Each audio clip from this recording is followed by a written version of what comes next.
Şuncha yerdan gelip hem bitmem şey. O telefon biznikiydi o.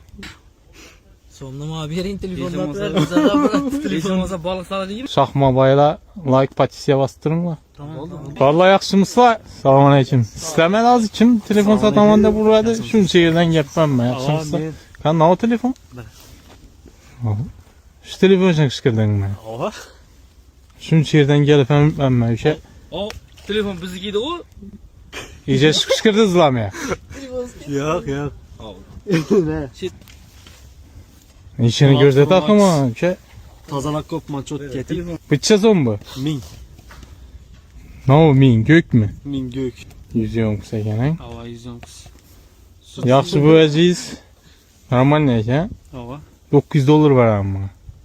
Niyet ben şunu. Yok normal ne 900. Şunca yarak çıkarıp tabi üstünden gül yerini al telefonunu berasla. Yakayım demez ki. Normal ne leken. 800-900.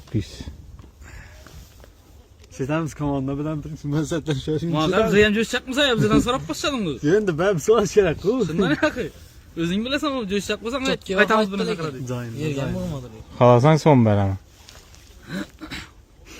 Somnama abi yerin Telefon telefondan Hava razı. Bereke mi? Bereke. Oldu. Çok Yetkili. Mesela indiki safhaya geçmeleyeceksin. yok ya güzel. Sen yerin akmandan ben doğrusu.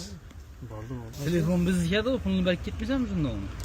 Kulağına indi bunu alatsam onu verdim kuana. Sen veresen mi ya benden sorayım mı pulunu? Sen verdin mi ben telefonu? Şunca yerden gel. Bakalım ya. Şeytan ne iki ortada. Bu onun olsam Wi-Fi takat. Ne. Gerek de hiç olmasa. Sen kafa bokkaman Murat. Yok kardeşim. Mesela sağlığın var. Ağa. Selamet bolun var. Yaxşı. Şahma bayla like patisiye bastırın var. Tamam oldu.